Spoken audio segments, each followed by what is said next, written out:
Hola colegas, espero que estén bien. Pues vamos a seguir ahora con trabajo, pero ahora analizando una fuerza variable. En el caso anterior, en la presentación anterior, solamente utilizamos fuerzas constantes. Aquí vamos a analizar fuerzas variables. Así que analizamos con dos figuritas, dos gráficos. Tengo un gráfico de fuerza en X solamente me interesa una dimensión para que no se ponga tan complicado. Y un desplazamiento en X, estoy graficando la fuerza contra el desplazamiento. Para este, si se fijan, tengo una fuerza de 10 newtons y va avanzando en esta dirección mientras va cambiando mi desplazamiento. Por lo tanto, esta fuerza no va a cambiar con mi desplazamiento. Este en realidad va a ser un caso de fuerza constante. ¿Ok?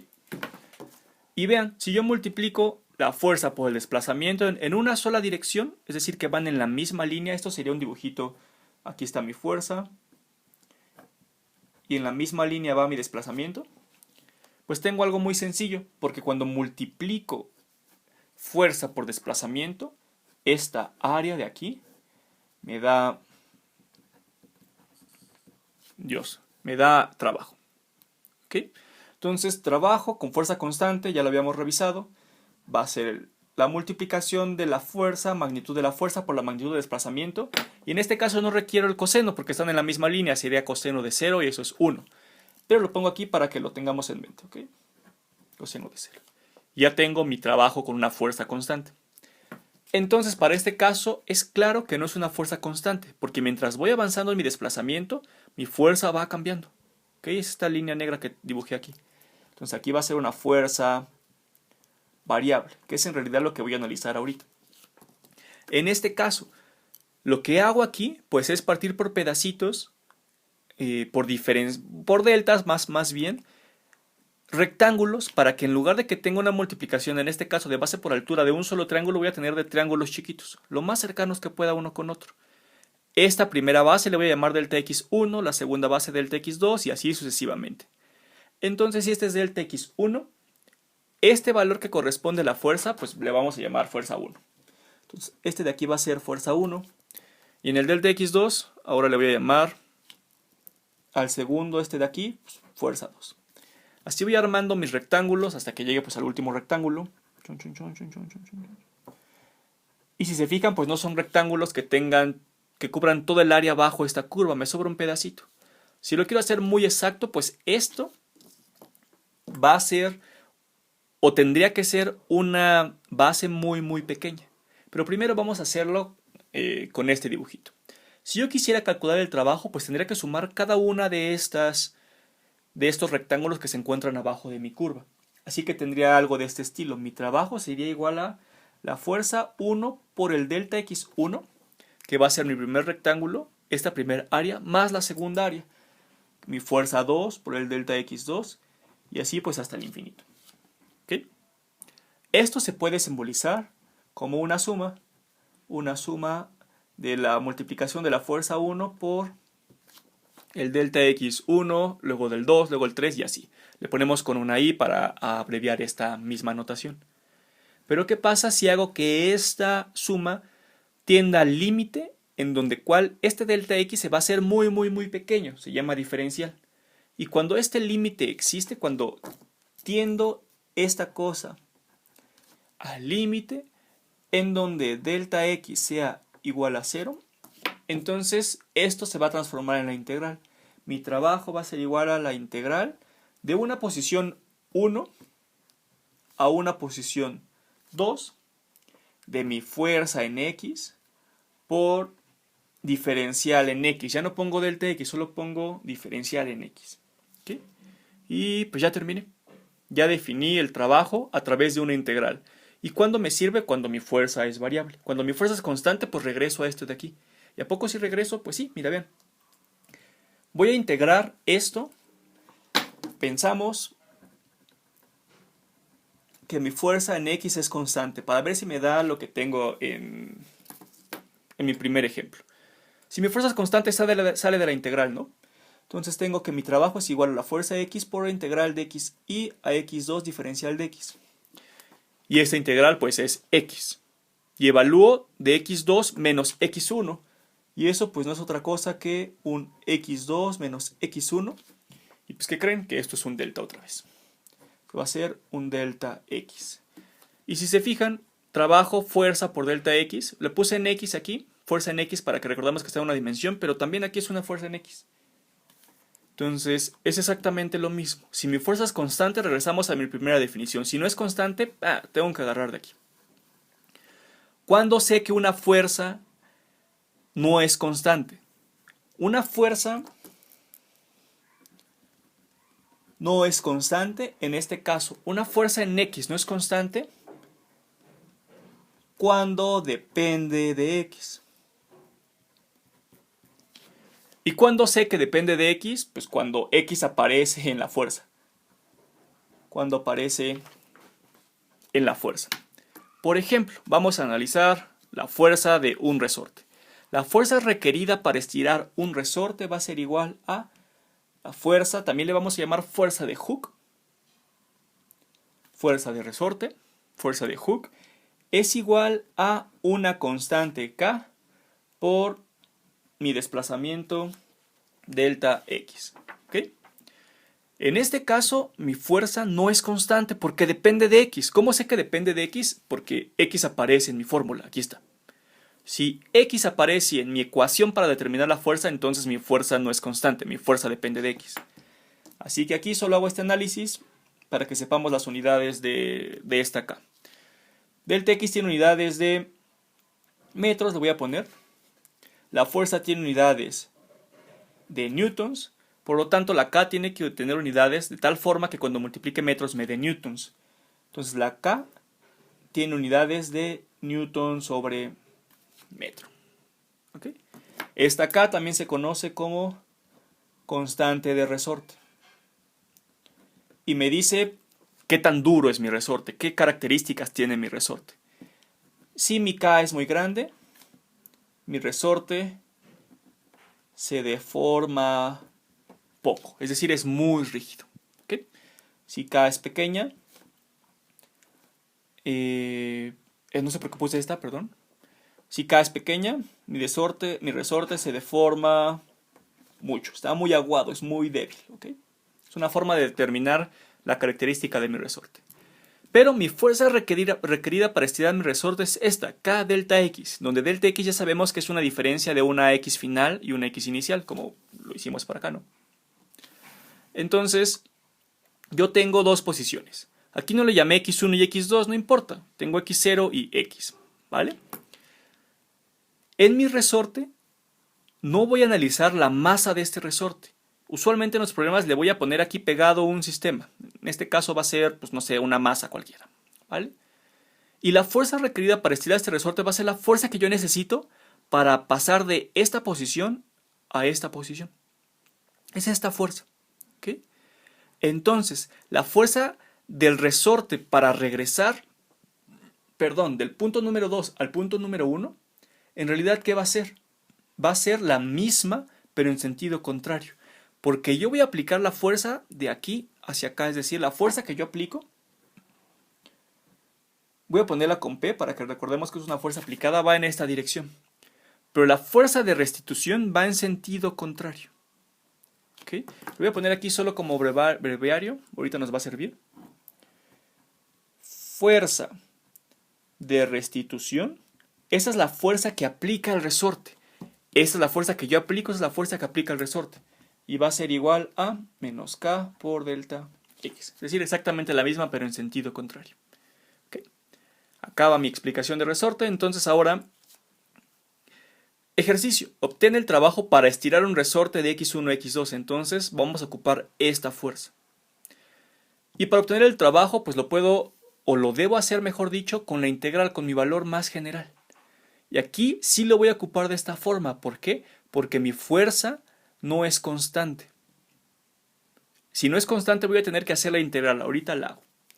Entonces mi trabajo va a ser igual a la integral de X1 a X2 de mi fuerza en X por diferencial de X. ¿Okay? Mi fuerza en X, ¿qué va a ser? Pues yo puedo nombrar a este eje, pues el eje X, para que tenga sentido. Si nombro el eje X, mi fuerza en X, pues va a ser la fuerza que yo requiero para estirar.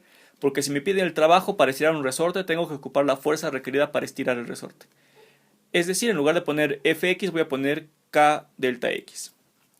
Entonces, X1, X2, K delta X, diferencial de X. ¿Ok? Y voy a hacer lo más interesante. Si X0 yo quiero que valga 0, entonces voy a ponerlo acá. Voy a seguir haciendo mi integral, X1, X2. Voy a hacer un paso místico de una vez, que es sacarla acá porque es una constante, me está estorbando. Y mi delta X va a ser X menos X0 en este caso. ¿Okay? Pero si X0 yo quiero que valga 0 porque es mi punto de inicio, como lo hemos hecho siempre, pues tengo solo X. X diferencial de X. ¿Vale? Voy a seguir aquí abajo. El trabajo entonces va a ser la integral de X, que va a ser X al cuadrado entre 2. Voy a poner K, que saqué de la integral, X al cuadrado entre 2, que es mi integral de X, así integro X. X diferencial de X integrada me da X cuadrada entre 2. De X1 a X2, que van a ser mis intervalos de integración. Y lo hago bonito, donde primero pongo la sustitución del de arriba menos la sustitución del de abajo. Es una integral. K, más bonito, 1/2 de K, X2 al cuadrado, que va a ser la primera sustitución. Saqué el entre 2 aquí, lo puse en 1/2 para que se viera más bonito. Menos 1/2 de K por X1 al cuadrado. Y ya terminé. Esa es mi respuesta. ¿Por qué? Porque ya no puedo hacer nada más. Solo tengo que sustituir los valores que me dan. Pero la forma en la que yo obtengo el trabajo para estirar un resorte es este de aquí.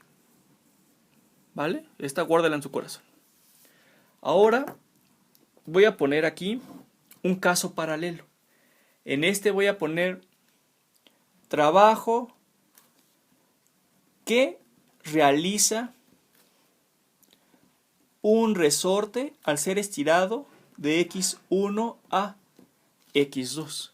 ¿Qué es lo que va a cambiar aquí? Va a cambiar la fuerza que yo estoy estudiando. Cuando estudio la fuerza que realiza un resorte, tengo que ocupar la fuerza de restitución, que va con un signo negativo. Así que la voy a colocar también. El trabajo de X1, X2, de Fx diferencial de X, integral de eso, lo voy a sustituir ahora esta fuerza por la fuerza de restitución, porque ahora me piden el trabajo que realiza un resorte. No la fuerza que yo estoy aplicando sobre el resorte, sino la fuerza que lo está restituyendo hacia acá. Voy a ponerle la fuerza de restitución.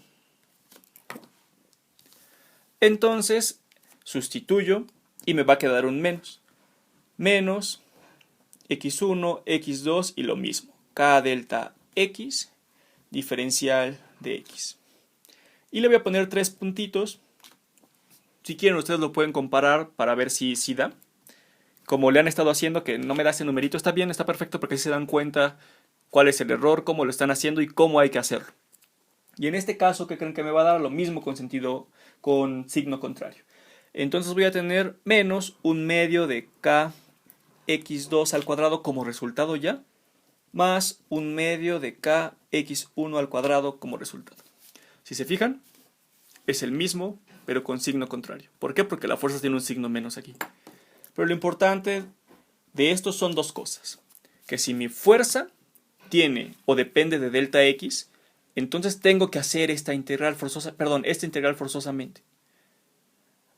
Paréntesis, si mi fuerza es constante, no depende de X, entonces me salto esto de acá y regreso a mi...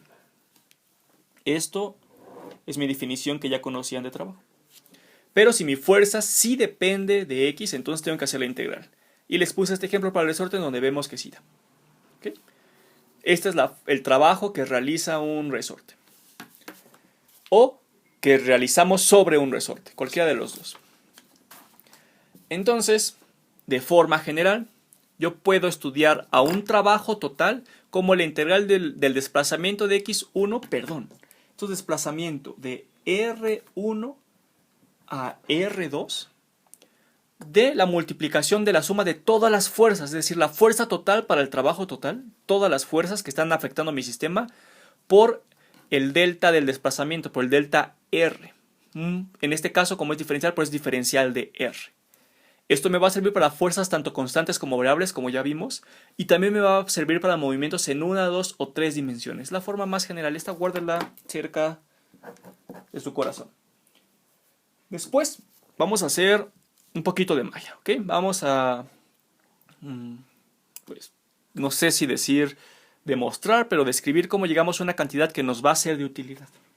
Vean, en lugar de poner la fuerza, como ya sé segunda ley de Newton, me acuerdo que la suma de todas las fuerzas, la suma total, va a ser igual a la masa por la aceleración. Y lo voy a enchufar aquí, ¿ok? Entonces tengo que mi trabajo total es igual a la integral de R1 a R2. ¿Por qué R y no X? Porque ahora estoy tomando en cuenta todas las dimensiones. De la masa por la aceleración en X por delta o diferencial de R, perdón. ¿Y ahora qué voy a hacer? Chéquense. Paréntesis, regla de la cadena. La aceleración la voy a poner de otra forma. ¿De qué forma? Recuerdo, mi aceleración va a ser la derivada de la velocidad con respecto al tiempo. Esto no hay ninguna bronca. Después aplico cadenazo, regla de la cadena. Voy a hacer que esto de aquí sea exactamente lo mismo, multiplicando por un 1 fanfarrón. Este 1 fanfarrón va a ser dr entre dr. Si se fijan, este dv entre dt es exactamente lo mismo que tengo aquí. Solamente lo acomodé de esta forma, multiplicando por dr arriba y dr abajo. Si lo divido me da 1, no hay ninguna bronca. Pero no lo voy a hacer. Lo que voy a hacer es esto. dr en dt la conozco esta cantidad y se va a llamar velocidad. ¿Vale? Y dv dr, pues es dv dr. Esa cosa, quién sabe qué sea. ¿Vale? Pero esta aceleración va a ser exactamente lo mismo a la velocidad por la derivada de la velocidad con respecto a la posición. ¿Y para qué hago esto? Para enchufarlo aquí. Voy a poner integral de R1 a R2 masa y en lugar de colocar aceleración voy a poner esto que me dio aquí. Velocidad de v entre dr. Esto era la aceleración antes por un dr aquí. Y si se fijan, ¿qué pasó? ¡Tarán! Esto chupa faros. ¿Ok?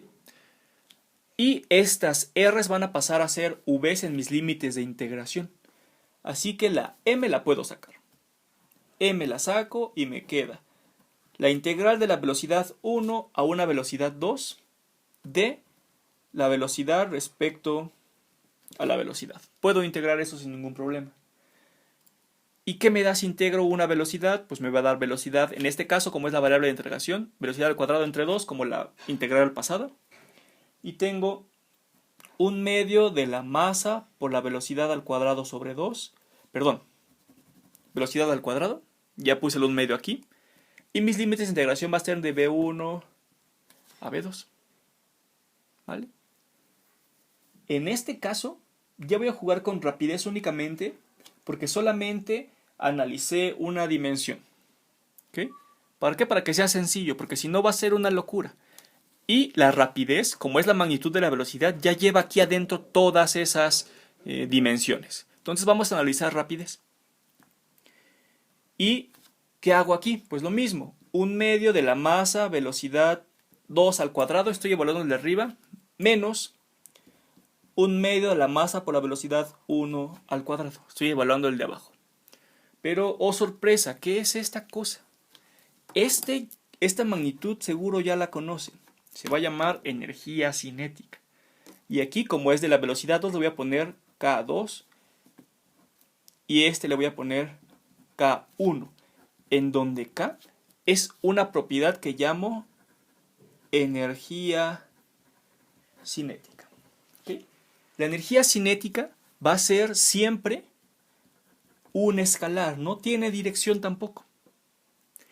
¿Qué otra cosa? Siempre va a ser positiva. Siempre, siempre va a ser positiva. No tengo energías cinéticas negativas. No existen. No hay forma de que eso exista. ¿Por qué? Porque esto entonces va a hacer que mi trabajo total sea igual a una energía cinética 2 menos una energía cinética 1. Es decir, una diferencia de energía cinética. Trabajo total va a ser igual a una diferencia de energía cinética. Esto siempre tiene que ser positivo. La energía cinética siempre tienen que ser positivas. Lo que me va a dar el signo es cuál es mayor que cuál. La 1 con respecto a la 2 con respecto a la 1. Si la 2 en mi momento 2, en mi posición 2 de mi sistema es mayor que la 1, va a ser positivo. Si no, pues va a ser negativo. Esto de aquí es oro puro y se va a llamar teorema de trabajo y energía. ¿Por qué? Porque estoy relacionando el trabajo con la energía. Esto me dice que entonces si mi trabajo tiene unidades de joules, mi energía va a tener unidades de joules también. Y que yo puedo igualar el trabajo con un cambio en mi energía, con un cambio de energía en mi sistema. ¿Vale? Por ejemplo, si tengo un trabajo total positivo, ¿esto qué quiere decir? Que mi delta K es mayor que 0. Delta K es mayor que 0. ¿Ok? Tiene sentido. Esto es positivo, esto tiene que ser positivo. Y si delta K es mayor que 0 es positivo, esto dice que la energía cinética aumenta. Que la K2 es más grande que la K1. Es decir, que en el sistema, en mi estado 1 y en mi estado 2, la energía cinética en el estado 2 va a ser más grande.